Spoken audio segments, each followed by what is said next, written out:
Soulframe Thawtide has just been released, so this isn't a major update, rather a small festival event which basically gives you some limited time weapons, armor, and more. So this event will take place from the 18th of December till the 30th of January at 2 p.m. Eastern Time. So we will go over the patch notes, and then I will also show you guys how to do it. Use the timestamp below if you want to skip ahead. So here it says, Thawtide New Sparrow Guide Skins.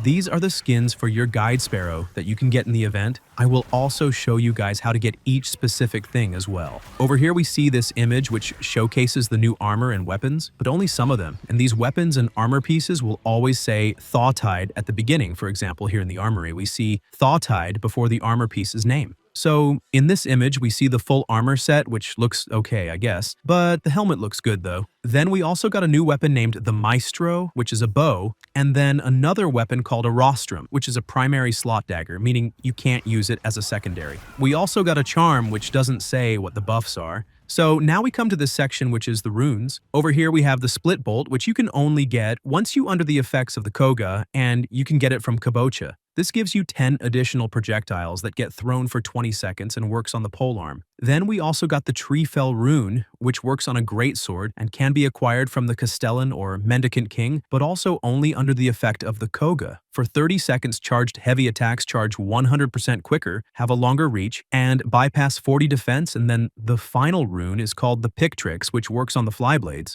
You can acquire this from a discharged Nimrod and only under the effects of the Koga. For 10 seconds, projectiles spawn 3 seeking sprites that deal 40% damage. We also got some faction changes, which a lot of people were waiting for, so now we will get more XP depending on the level of the quest. So it's about 150 extra XP from the first 10, and an extra 650 from level 40 to 50, which is almost double, so those faction rankings will go much faster now. Here we have some wall changes, so new entrances will be added, and a new polearm-wielding sinecure will be guarding some of the entrances. Here there's a lot of general changes, but I will only go over the important ones. Here we see reduced the Agari respawn timer from 3 hours to 30 minutes. That means world bosses will now respawn much faster. Envoys can now purchase 8 more loadout slots, up to 12 from Zenith's wares. That's the loadout at the top right of your screen in the customization menu. Okay, so this section here is an L, to be honest. Updated Glades of Andoran Endless area will now be capped at 20 waves. Mockeries now spawn matching the dungeon's current level. Each wave increases their level by 2 to a max of 60. Reduce the time between waves. Improve the direction at which mockeries spawn in relation to the envoy. This last one is obviously because when people reached level 100, they stood on that rock area in the corner.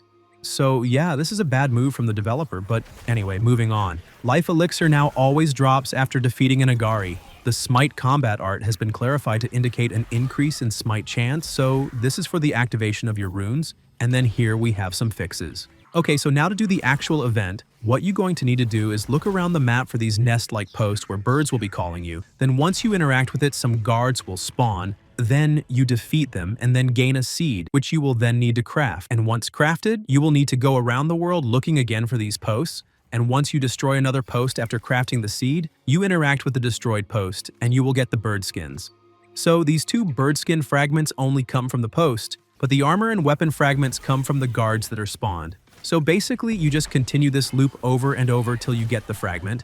And again, all these armor pieces will all say Thawtide at the beginning of them. And yeah, guys, that's pretty much it. So if you want to stay updated on everything Soulframe, we go over updates, patch notes, and more. So hit that like and subscribe button, and I'll see you in the next one.